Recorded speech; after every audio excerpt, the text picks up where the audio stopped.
Hi everyone. Am I audible? Yes, you are. Great.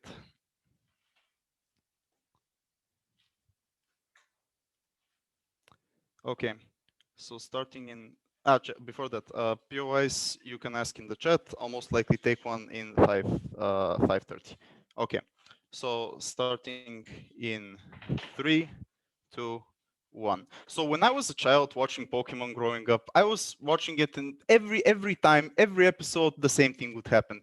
Jessie, James, and Mew would get exploded into the air, going God knows where in which direction. And honestly, my little brain in that period of time asks itself, why are these people doing something that brings them shame, brings them harm? Basically, nobody respects them, and basically constrains their relationship. All of this are going to be the points that we're going to bring all the time. And back then, I couldn't explain it to myself, but now as an adult looking back, I can honestly see that this is a very unhealthy obsession, and I honestly think this is the best decision that they could make themselves. With that said, a couple of points of defensive framing before we get into the arguments. So let's say a couple of things here. So firstly, even if opposition can catch him one day, we think the utility of this is likely to be either net negative or problematic, for the simple reason, and this is canon here, that Pokemon's strength is based upon the relationship with their trainer. Thus, if Pikachu is taken from his trainer, his power will definitely go down. He won't be as impressive so more, and when they showcase it to their boss, he will most likely be, how do you say, like not liking of the Pokemon, etc. Meaning that this is not likely to bring them happiness, utility, etc. Secondly, like the Pikachu isn't that strong of a Pokemon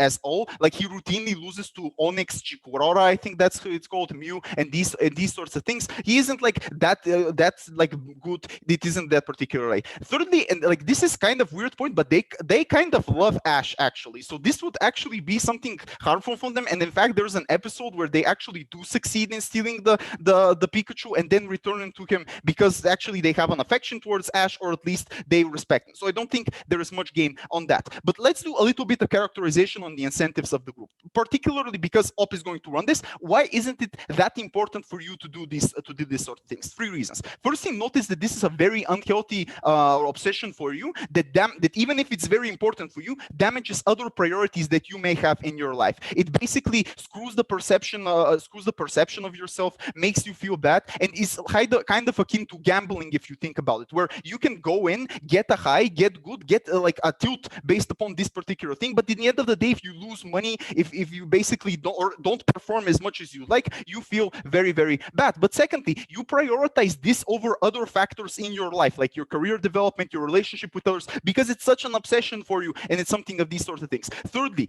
like notice that these people also must have other aspirations and dreams. Like they were most likely children themselves. They most likely wanted to do cool things in the great anime world of Pokemon and do these sorts of things. But this unhealthy thing pushes down these sorts of interests. So we don't think that this particular interest should be the priority weighing in this debate. What should be then? Two things. Firstly, their individual career development within the organization capitalizing, and secondly, their relationship between themselves.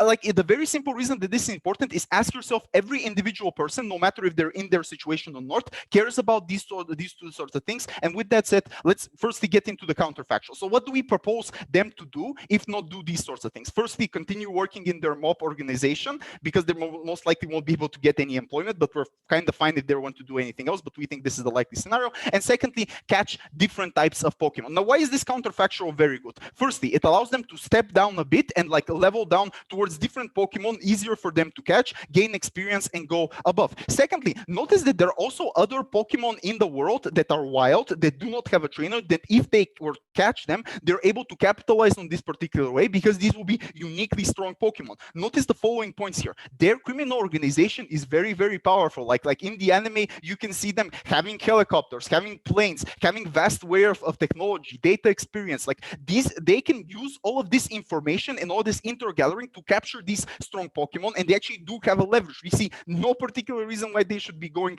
to the Pikachu. Now let's get into first argument. Why they can't capture and why it's very harmful. Three simple reasons. Although I think Op will concede. Firstly, Ash is very, very good. Like he's like basically one of the strongest trainer out there. Second, Secondly, Ash has routine experience on how to deal with them. So every time he beats them, he learns a thing or two. They basically can't outsmart them. Thirdly, Ash has companions around him who also protect him, so he's likely to take them out. What are the 3 specific harms that are being dealt by this particular Ash? Firstly, you feel shame in both on 2 levels. The first level is internally. You self-doubt yourself because this is the 11th time or 100th time that you have been blasted into the sky and you fail at doing your job. You doubt yourself. You feel very problematic. You feel like your career choices aren't something that these things lead to depression, lead to self-destructive behavior like alcoholism, taking drugs, and these sorts of things. Look at how many people in the West have these sorts of problems that are bad in their career. But secondly, externally, when your boss tells you that you didn't do your job, when he routinely tells you that, well, where were they? Where Cassidy and Butch, these are the other Team Rocket that are the good Team Rocket, are doing a better job than you. When he tells you that he isn't happy, but both your coworkers making fun of you, saying you, this is the 11th time that you got blasted in the sky this week. Are you ever going to do something about this, etc.? This is horrific mental health damage that is likely to happen these sort of things. Secondly, they get physically harmed, like they're blasted into the sky, electrocuted, harmed. Like this is immense pain that they feel that is very problematic for them, and we wouldn't want this to happen to them. I'll take a POI before I get to the next harms. Yeah, sure. So if they're like constantly failing, why do you think their bosses let them like continue this chase so far? I will get to that in the second argument. But just to wrap up the harms. The third harm in this particular thing is that actually your internal relationship is likely to get screwed over because you blame each other on who screwed up this time. So Jessie will blame you, etc., etc. This is a very simple incentive that you can do when you're emotional, when you're harmed, when you're at your weakest, and this sort of thing screws up. And like notice that they do care much about each other, and you should limit the thing that is basically toxic towards your relationship and do these sorts of things. The fourth harm is that because they're so prioritized both in time and emotional thing, they cannot do other things that may be helpful for them. So like if they step down a bit, maybe they could pursue other things that are of their interest, that will make them happy, etc. Second argument, why you can potentially lose your job based upon this. Like, okay, I get the canon response, which is the guy hasn't fired them, etc. But this is debate, so we have mechanisms here. Firstly, like the boss will most likely fire them either not today, but later down the line for 2 reasons. Firstly, because the boss will simply look at the KPI and see that like they're very not efficient in this sort of thing.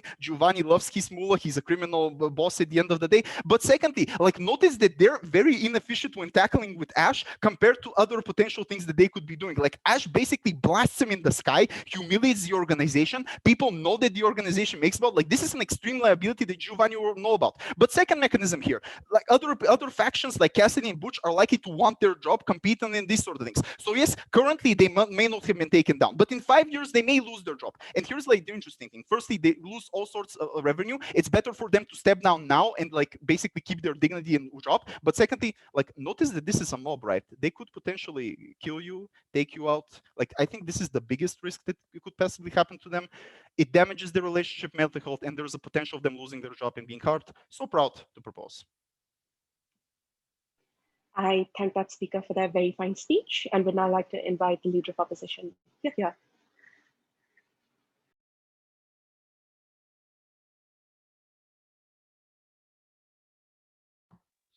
Can everyone hear me? Excellent. My only exposure to Pokemon has been the motions Jess sets about it. I've never seen it. But I guess this is comparable to the way in which the Joker could kill Batman, but never does because they enjoy the game that they play. Because, panel, we live in a society where the chase is more fun than the achievement. And this is our chasing of our white whales. It is our impossible dream. It is not rational, and sometimes it doesn't make sense, but it brings us the most satisfaction in the pursuit of that goal, whether we end up achieving it or not. So maybe the real Pikachu that we captured was actually the friends we made along the way. In terms of setup, we support basically continuing on as we are now, trying to hunt down the game, trying to chase down Pikachu.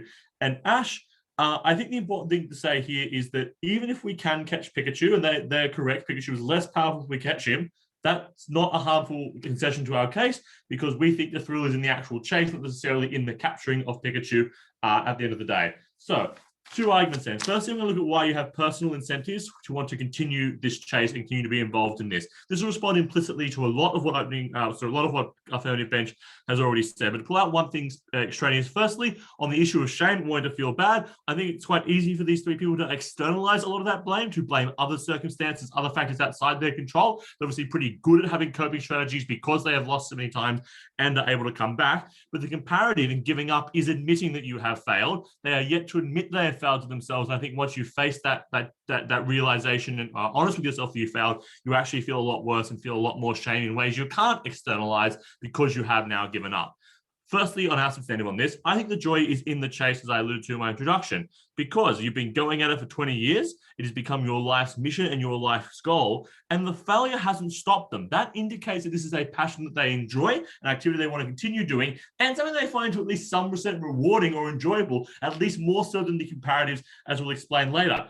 And it is a pretty good idea. You get to travel all around the world, you're hanging out with the lads and your cool Pokemon, and they're a family. And it's just a bit of a teasing going on, and sometimes they bicker, but they, at the end of the day, all make up and all continue on that journey together, having the time of their life. I think it's particularly important for them, especially firstly because of Jessie and James. I think they're siblings, or if they're not siblings, they might be fucking. There's at least something going on there between them. Maybe they're doing both. Maybe it's Luke and Leia. I don't know. But there's something extra going on there because they spend so much time together, and that does replicate a family. But additionally, I think that there's no one else in their life that would accept them and no one else that cares about them. That's for a couple of reasons. One, they're traveling a lot, so it's hard for them to make friends and generate roots. Two, they are part of a terrorist organization, and terrorist people in terrorist organizations famously don't have many friends outside that organization because they're living outside the law. And thirdly, for all the reasons First Athonia provides, is just with regards to shame and teasing, means they probably don't have a lot of friends outside who don't tease them and shame them and bully them, etc., which means they're likely to only be able to stick together. And this, we will continue to prove in our case, is the best way for them to do it.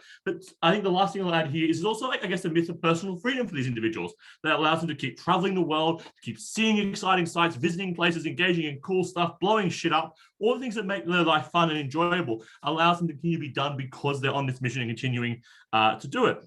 And because Ash travels a bunch of cool places, they follow Ash, they see all the cool places he has. But specifically, why this Pikachu provides them with that kind of value, I think, specifically on this experience itself. I think, firstly, they're very bad at their job because they haven't captured him. So I think other Pokemon might be more harder to catch or a less enjoyable experience. So this one is uniquely one that is like tailored to them. Secondly, they're likely to be at greater risk when they're chasing more powerful Pokemon for other reasons I'll tell you in my second point. Thirdly, Ash is young, which means it's easier bait. It's easier for them to come out alive because he's too young to really be into murder just yet. But also, the chase never changes, which is what unique about this. Ash has perpetual youth. All the other people they're chasing would get old, would gain more experience and skill and age, either die out or get better. Because Ash is perpetually the same, they're replicating a continuing experience that they find enjoyable, which is something they cannot replicate elsewhere because other people grow up and age in the universe. And this all makes them feel quite special.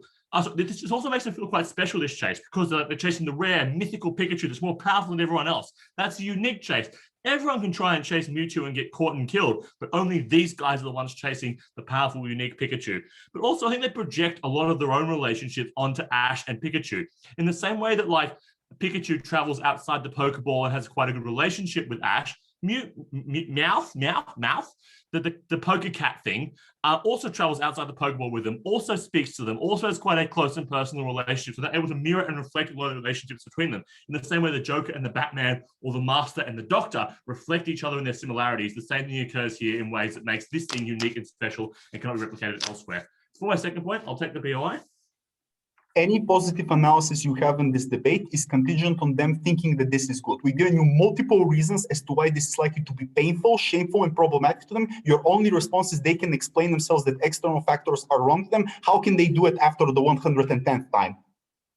Because the alternative is a lot worse, and that's what I'll explain now. What is the response of the of Team Rocket likely to be? And this response significantly to the counterfactual of the affirmative team today. Firstly, Team Rocket is at least a terrorist organization, or at least a very corporately evil, shady body. It has many goals and many wars on many fronts. Second premise, Team Rocket also seems pretty okay with their continued failure at this task, and they're not being punished for it. And thirdly, they keep letting them continue on this chase. That means a couple of things that are really important. And because Team Rocket is quite big, it is likely to have been quite rational in its decision-making and quite well organized. So it would never have let them continue this despite those factors unless, A, they have been lying to Team Rocket about how powerful this Pikachu is, and they've embellished the power of it in ways that if they get caught out, or that they admit they've been lying, they will be in a lot of shit for the amount of work and effort and lost causes that have been put into this. That means that they're going to be if they're found out, they're going to be punished quite badly for this. That means they're likely to be sent elsewhere, probably as a punishment to a worse environment, and especially because of their lying. That means, and then these things are likely more dangerous for a couple of reasons. One, you're facing the vengeance of a cartel, not known for its niceness. Two, other Pokemon like Mewtwo are likely to be more sentient, more powerful, more dangerous. Thirdly, the missions are likely to be more dangerous. You have to sneak into places, there are armed guards, you're not facing a child, etc. Fourthly, other individuals might not be forgiving as Ash. They might turn you into the cops. They might just murder you in self-defense if you end up in the American equivalent of whatever countries in Pokemon that allows guns, etc. And fourthly, I think this is particularly important for their Pokemon Meowth, because they have a good trainer relationship with them and they look after them. And that is a highly valuable Pokemon on the black market, which is what this organization specializes in, because it is sentient, because it speaks English. They could quite easily sell it off to a worse trainer. So they all have strong incentives to stay together as that family, because the response is likely to be a lot worse. The trade-off then is you're risking all of that harm in exchange, you're giving up a safe and pretty risk-free job at the moment for in a chase you enjoy. Therefore, we will continue to fulfill this chase, even if we are unsuccessful. I thank that speaker for that very fine speech, and would now like to invite the Deputy Prime Minister, Heugten.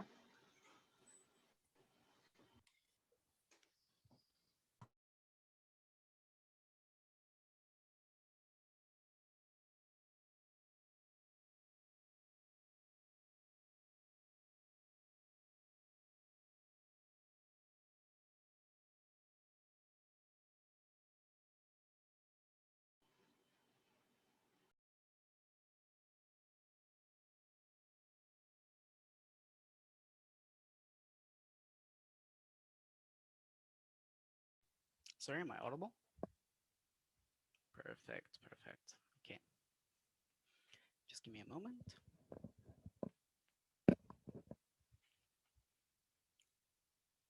I'll begin in 3, 2, 1. A lot of extraneous points of rebuttal. That'll move on to 2 points. One will be how Team Rocket are able to capture much better Pokemon and be more successful at their careers. And secondly, how they can self-actualize much better. First of all, on this idea that the chase is much more fun and this is something the Team Rocket enjoys and get a lot of thrill out of. Note that this ignores the bulk of Rumen's analysis, literally like 3 minutes of analysis on how this creates, first of all, internal shame within Team Rocket every time they fail. Secondly, how there is external shame at the point in which their boss and everyone around them and their colleagues shames them. And thirdly, there is a lot of huge amount of physical pain at the point in which you get electrocuted and exploded within those confines. But secondly, we do agree to an extent that there is a thrill in the chase of Pikachu. The thing is, it is a terrible thrill to have, right? If someone is gambling, they're getting the type of thrill that those guys are talking about, but we don't say it's a good thrill because at the end of the day, after that thrill is over, after you have failed consistently, you lose everything. You lose your ability to self-actualize, you experience a lot of pain. But thirdly, note that this chase is not unique to their side of the house, right? I don't understand why chasing Pikachu is uniquely more exciting than chasing some Pokemon like Mewtwo or some other legendary Pokemon that is substantially more powerful than Pikachu, that is substantially more rare than the Pikachu, because you can find Pikachu in like any forest ever. And for all of those reasons, I'm not sure what is an exclusive benefit for their side of the house when you can literally be chasing the most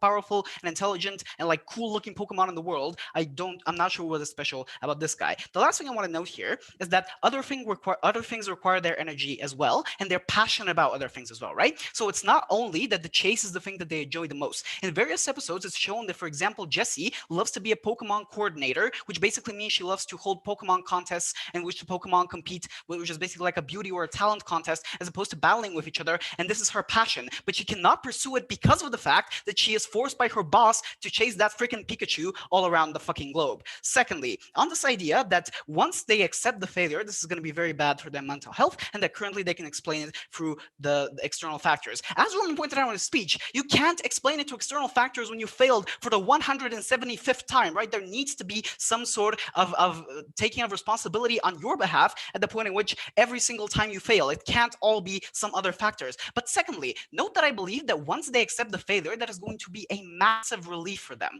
Why? Because of the fact that they have been chasing this Pikachu and living all of their lives in the pursuit of it for years and years. At the point at which they no longer have that stress on their mind, the stress of having to do it every single time and failing, that is a massive relief on their part and is going to make them much more calm and much more able to self-actualize.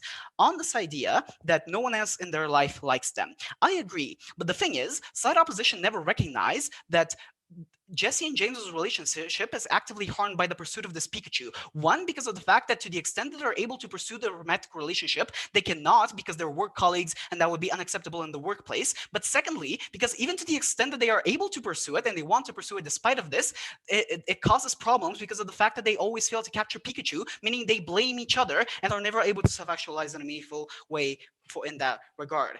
On this idea of traveling the world, this is a stupid point, so I'm going to rebut it in a stupid way by saying there's a coronavirus pandemic and you can't travel anywhere. Moving on this idea that Ash is still young and remains forever young and like never gets better. This is also not a very good idea. One, because it's not true. Ash recently won in X and Y the Kalos League, meaning that he was literally the most powerful trainer in Kalos. He had never won a league before that, and he gains experience every time he goes to a different region because he encounters different Pokemon species, he encounters different types of trainers, different battling types, and so on and so forth. But secondly, notice that, as Rumen points out, they have a personal relationship to Ash, right? They care about him. There have been several episodes where Ash saves their lives when they've been in danger. They are grateful for that, and there have been several episodes where they also save Ash's life or give him back his Pikachu because of the fact that they have a personal relationship with him. So I believe there is a personal relationship there that needs to be respected in that regard.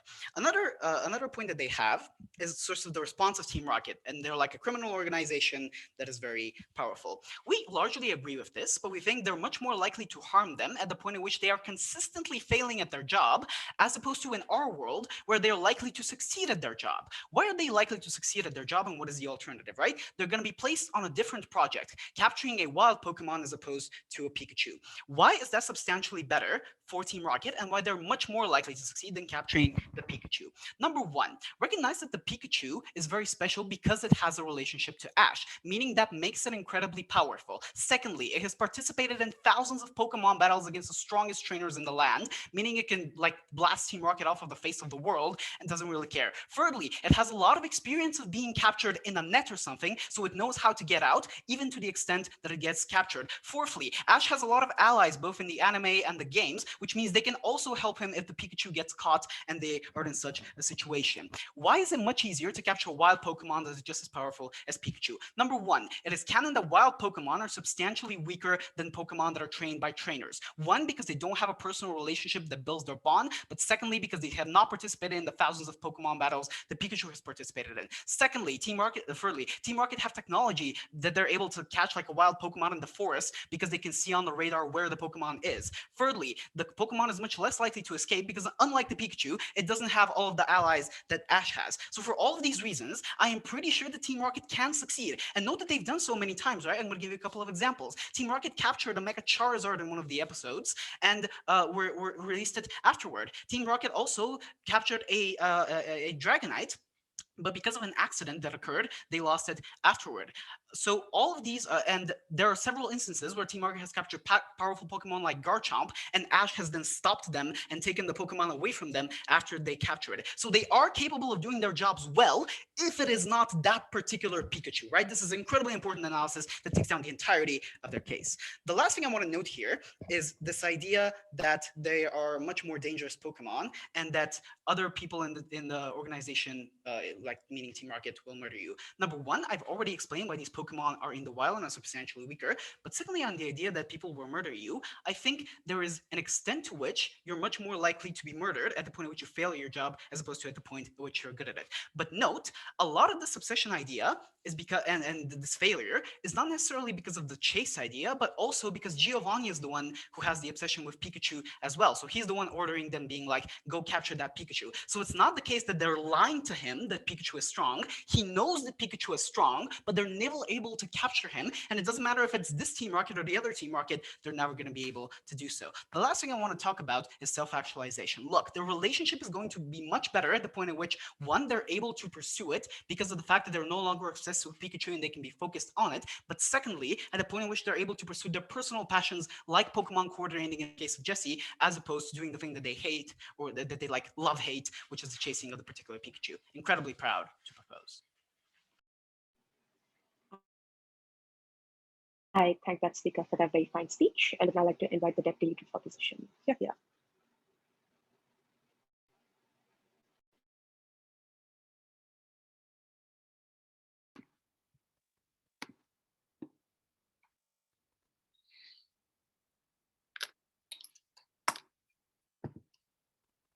Awesome. Are you able to hear me okay?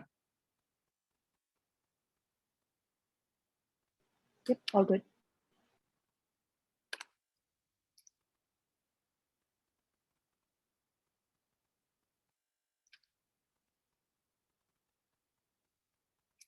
All right.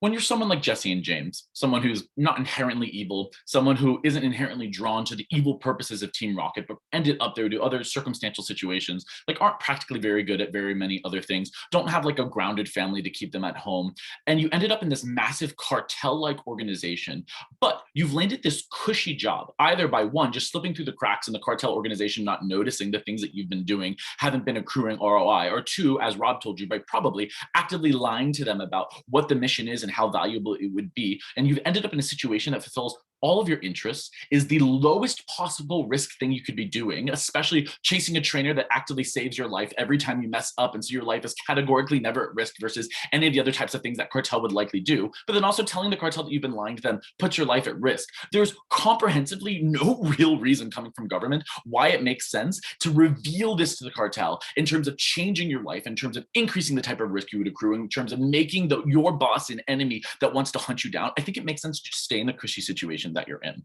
One, why do I think this debate is not about romance? It's actually not canon whether or not they are siblings or whether they're family members, and so I don't think that this is a casing that's particularly important in the round. But secondarily, even if they were romantically interested in each other, they're so disjunctured and separate from Team Rocket on a day-to-day basis. I'm unclear why they can't maintain a romantic relationship while continuing to pursue Ash. It doesn't need to be working somewhere else or even working under the mission in order to be able to do so. The second, I think, and probably largest thing that they focused on in the round is the idea that when you do something bad that brings you negative harms, you should stop doing it. EX gambling, because you realize and you recognize that this thing is bringing you harms. I just have so many issues with this casing because I think this casing fundamentally boils down to an idea that failure makes you feel bad and that you're accurately and easily able to identify the pinpoint of the failure and rationalize it and explain it away. First of all, I would say that one, yeah, sometimes you are able to accurately identify things, but that doesn't mean you don't want to choose to make that decision. For example, I went to brunch yesterday and I ate a shit ton of carbs that I know is probably going to haunt me later. I also overate and ended up taking a huge nap afterwards, which I knew was going to happen, and I did it anyways, which means I ended up not working on my final paper. People make active decisions that harm themselves all the time because they evaluate the individual trade-offs to be much better, and those are individual trade-offs that Rob cased for you in his speech. And so I'm unclear why something bringing you active harms that you identify means that you should or frequently choose not to do that. But secondarily, I am also not clear that they identify this as something that is actively bringing them harms. Why? Because they subconsciously conceive of this as being something that constitutes their identity, something they are obsessed with. And so when you are obsessed with something, when you are pushing all of your identity into it, when you construe it and you construct it in your mind as being the most important thing in your life, you don't want to accept failure in yourself for having not achieved it, right? I think think the only response we get from the DPM is this idea that it'll bring you relief. I genuinely don't understand why this is true. I think a perfect allegory would be the debating community, people who similarly construct and project so much value into the sport of debating. If it brings you relief to identify that you were the person that was wrong and why you weren't able to break, why you weren't able to win that round, why do we see so many people constantly externalizing blame onto judges, externalizing blame onto certain types of motions, externalizing blame onto other environmental factors that meant they weren't able to break? I think the reason is because when you care about something so fucking much, you are unwilling or unwanting to internalize and accept blame for having failed to live up to the thing that you constructed for yourself to be the most important thing in your life. It's so much easier and is the path of least resistance to scapegoat other things because that makes you feel better. And that's comprehensively what we see them doing in the show all the time. They blame the circumstance. They blame like Cop Jenny for showing up. They blame like, we just like didn't prepare the bomb well enough, but we'll do better next time. And scapegoating other things and continuing to do so makes them feel so much better. But then the third thing I would say is that the like accepting blame and shame for failing to do something also hinges on capture being the end target. And Rob gave you a ton of casing about why this is not actually their goal. What are the 5 things that are actually their goal? 1, some like traveling and doing things they genuinely enjoy, which they can uniquely do on this mission in a safe way.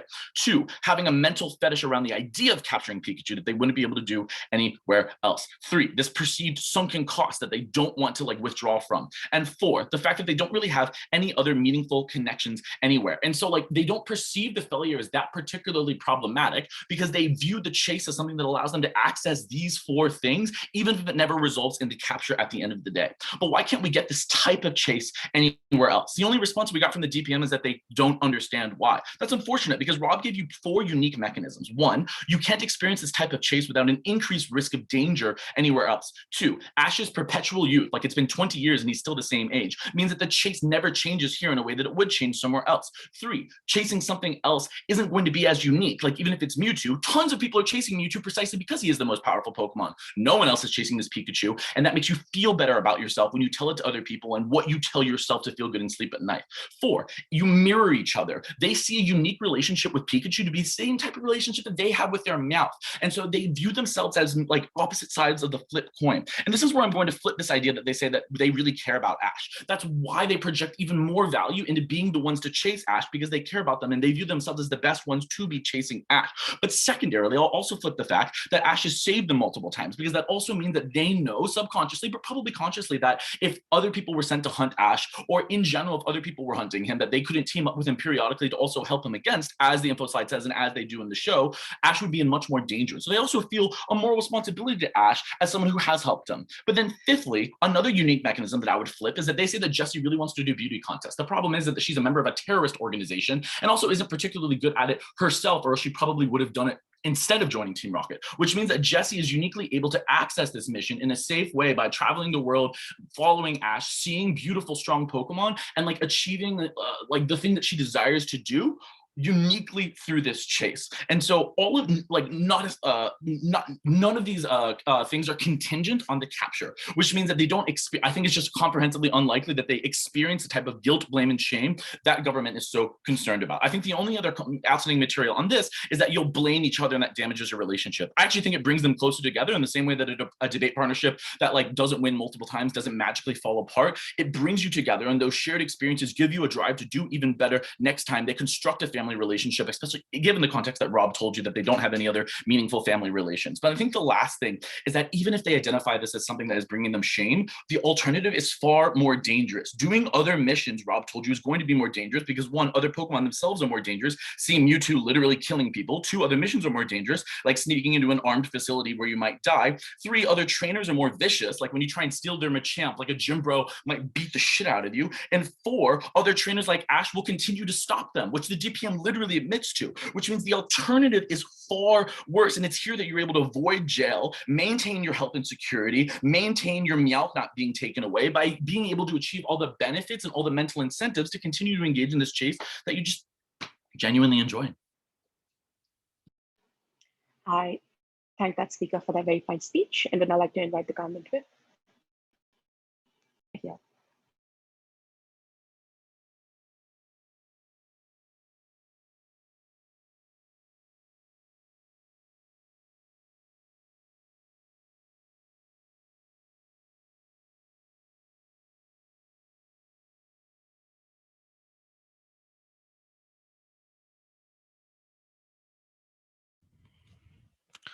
Am I audible? Great. Just a second, because there's too much cables for me to see my papers. Okay. All right. 3, 2, 1.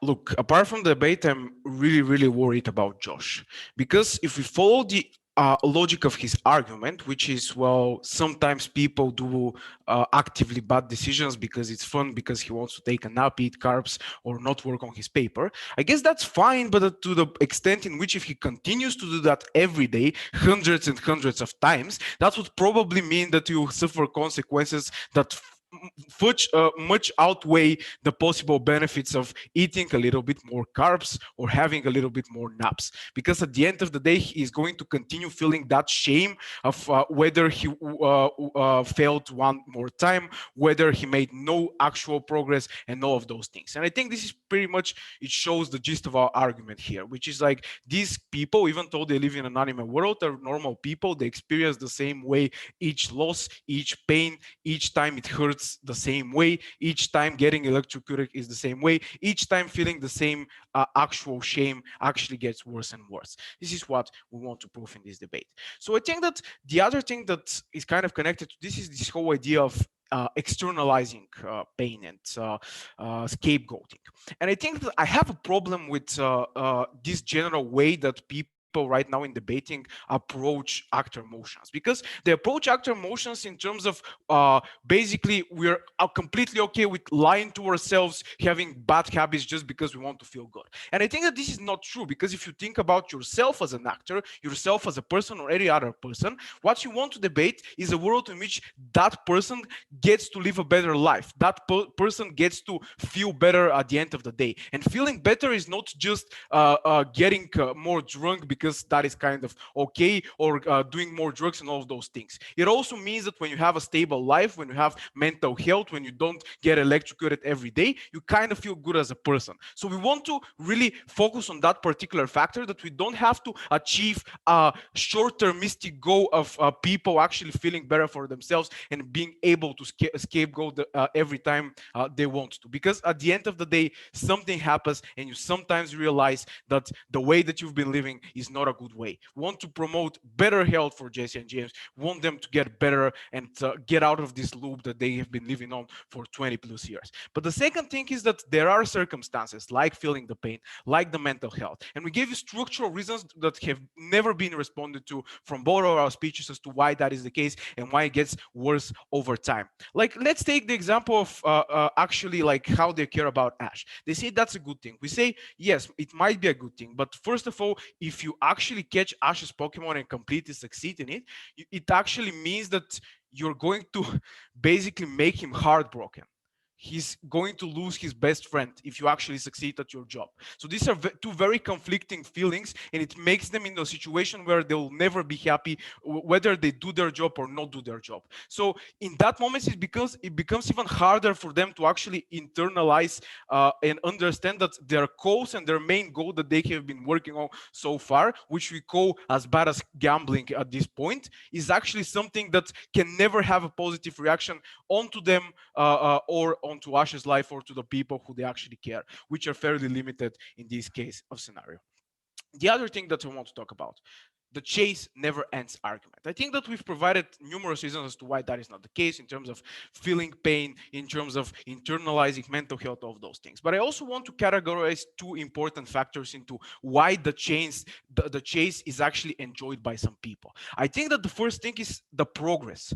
Like, when you feel you're making progress, even though you never become a world debate champion or something like that, getting a little bit better after 2 weeks, 3 weeks, 4 weeks, 5 weeks is something that makes you feel good. It creates serotonin in you on a biological level, and it basically keeps you going for the chase. It makes you enjoy the progress because you feel like you're actually doing something, which is completely not the case in this scenario. Every time it's the same thing, even if they get a little bit closer. And especially when it's done for the period of 20 years, they have been closer so many times, but it actually can never realize it. It also, like what I've talked about in terms of how it's a lose-lose scenario for them in terms of whether they catch eventually eventually Pikachu or not catch eventually Pikachu because of their feelings for Ash, it means that they understand that the progress is completely irrelevant, and they're going to face that understanding at one point of their life when they look themselves in the mirror. I think that they do it every day. And I think the other thing that we kind of want to explain is, in life, we enjoy things because of the novelty factor.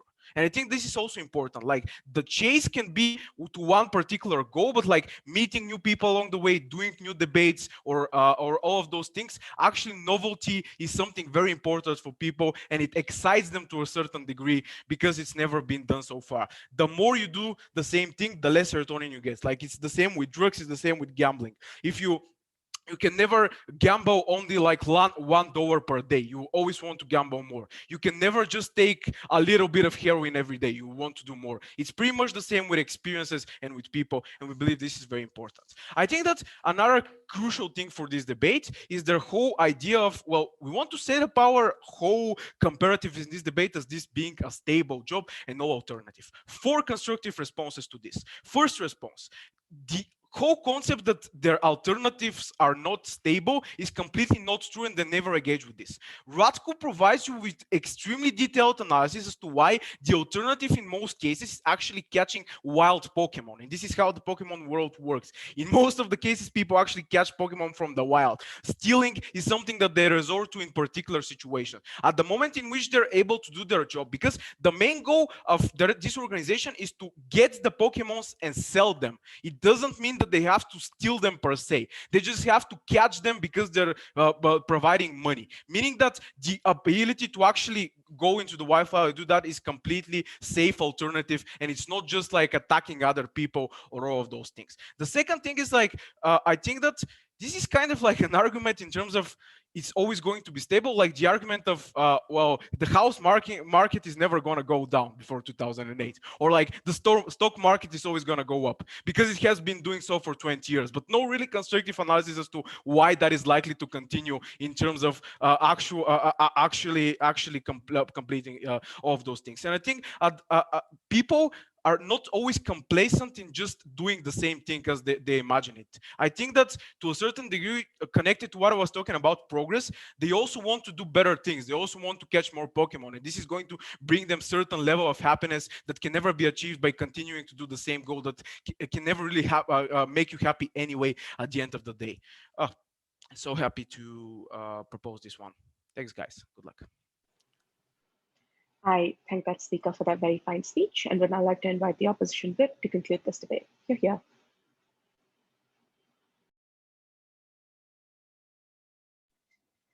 Okay, I'm assuming that I can be heard. Give me just a sec to get more water. That's tea. No, there's a glass of water. What? The glass of water right there. That one's empty. No, it's not. This one's empty. It's literally vibrating with water right now. No, it's empty. A fun discussion. What? Sorry, hello. Okay.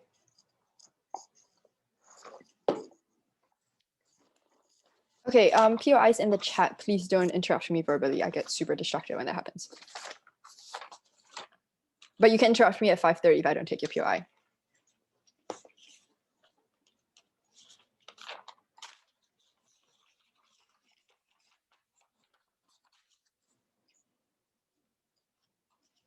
Okay, I love how we're debating against the same team twice about the obsession and addiction kind of mechanisms, but we're going to show you why this time, how their stuff about guilt and shame just doesn't work, and how ultimately we genuinely think that this is the best thing for Jessie, James, and Meowth. I'm going to first talk about how this is preserving the best way to preserve their way of life in terms of the freedom and the thrill of the chase, and kind of measure this up and weigh this up against the kind of shame that they feel according to Site Gov. And then secondly, I'm going to talk to you about how this is the best way for them to achieve more in their life and be able to achieve their dreams and fulfilling relationships with Ash as well as with themselves. Let's first talk about the freedom and thrill of the chase versus the shame. So, okay, affirmative team says that there are 3 mechanisms for shame, right? Firstly, that they have the internal shame because they keep failing at their jobs. Secondly, because there's the external shame because other people make fun of them for continuing to fail at their jobs. And thirdly, because of the physical pain and how that's a really bad thing. I want to note that like we have already taken all of these 3 things down, but I'll take it down again just so it's a bit clearer for you. In terms of internal shame, right? I think we've already told you repeatedly why like Jessie, James, and Meowth don't feel that internal shame because they explain it and scapegoat it onto other people. I think it is only at the point where you give up on the chase of Pikachu that you acknowledge that it is something that you are unable to do, and therefore that's when all of the accumulated shame comes out down upon you. The reason why they are able to like ignore it beforehand is because of all of the other reasons that affirmative team gives you about why it's so difficult to catch Pikachu. For example, Ash is now a very good trainer, potentially the best trainer in the world. For example, because he's lots of friends who are always able to help him and get him out of like sticky situations. For example, because like James and Jessie just don't have very good intel. For example, they blow up the wrong building, right? Like they make entrances on like the wrong side of the stage and everything. Like they're just not very good at their jobs, but then they're just like, oh, we can blame the intel guy, or like, oh, we made a mistake and we can do better next time.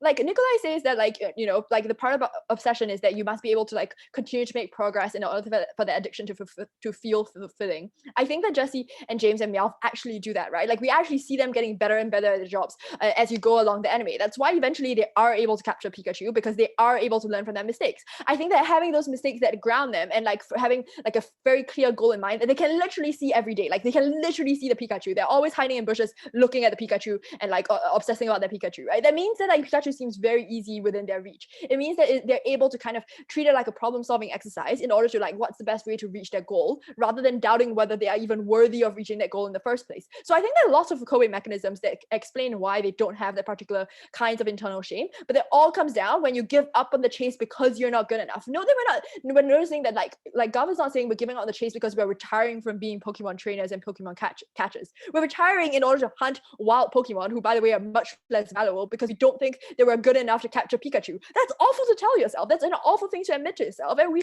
on the outside up, we're very happy for them to continue living the lie and continue to tell themselves that this is achievable, because we think that that is the seed for all their determination, for their resilience, for them being able to get up again the next time. And that's what keeps them going in life. So if this is such an important part of your identity, we literally don't see the harm of like ignoring that and acknowledging that, like, and like dissociating from that identity. The second thing that they tell you is about external shame and about how everyone makes fun of them, their bosses make fun of them, all of their co-workers make fun of them. Firstly, I'm not sure how much of that is actually canon. Like, I actually don't see them being made fun of that often. I think their boss often agrees with them that Pikachu is a very special Pokemon that is very hard to catch. And I think that there's some kind of affirmation there. So I'm not even sure if this mech is particularly true, right? Like, no, that like it's very asserted that like they make fun of them. But like, I think secondly, we're gonna flip that and say that like they can deal with it in the same way as they deal with the scapegoating, particularly because they have this kind of manifest destiny. They are being they tell themselves that they're special and unique. Josh Kemp told you about how like you know, Jessie and James tell themselves that this is like the only freaking Pikachu that can talk and like not talk, but like has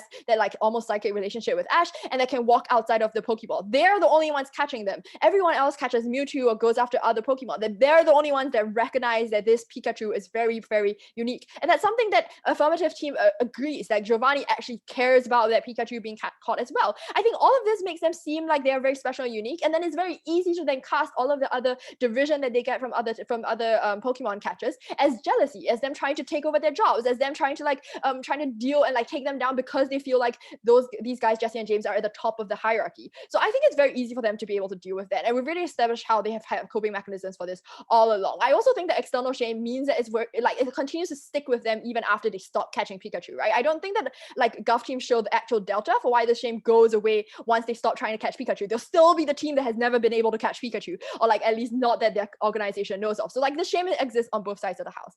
Finally, let's talk about the physical pain. I think physical pain is symmetric, right? Like the Pokemon world is a pretty brutal world when random animals can electrocute you, or like, you know, dump you in the river, or like wipe you out, or like punch you with rocks, or like haunt you like a ghost. Like I think that these are all like instances where you feel some kind of physical discomfort and pain. It just because they go catch wild Pokemon doesn't mean that they feel less pain. In fact, they probably, as Josh told you, feel more pain when they try and catch a Machamp from some gym bro and then get beaten up in a much more brutal way than what Pikachu and Ash do, especially because as time goes by, Ash and Pikachu, even though they get more powerful, also feel more affection for Jessie and James. And so I think that they actually are like probably hold their punches quite a bit. But secondly, I want to point out that the only way for Affirmative to be able to get the benefit of not having physical pain is if they catch really easy to catch wild Pokemon. At that point, you lose all the benefits of feeding special and unique. You lose all the benefits of being valuable to your organization that like literally like subsides on having valuable like Pokemon that you catch. And also you just means that your sense of self-worth just completely degrades and you have no reason for you to actually feel good about yourself. Let's take a POI from Gov now. Despite all your strawmanning, the only response which you give in this debate is, they can explain it to themselves. But your analysis is actually, we can say that we are bad in the job. This is an immense concession to all the mental health problems that we give you in this debate. And no, they won't be able to explain them to themselves in this particular way.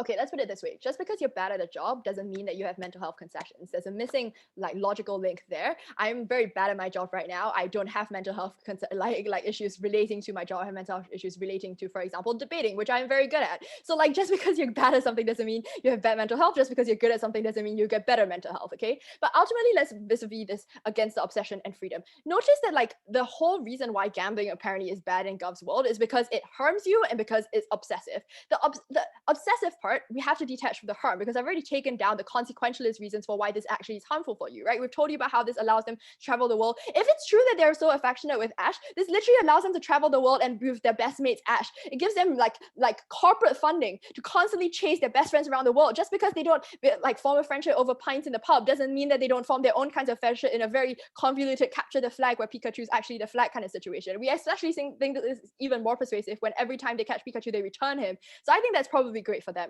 Ultimately, I think that this obsession probably trumps over the other like values in life, for example, running the beauty contest, because there's no actual reason why Jessie's particularly good at running the beauty contest, nor is there an actual reason why she's going to be able to succeed in a career like this. We think the cartel is more likely to punish them brutally if they say that they fail at the job. For those reasons, oppose. I thank that speaker for that very fine speech, and I thank everyone for an excellent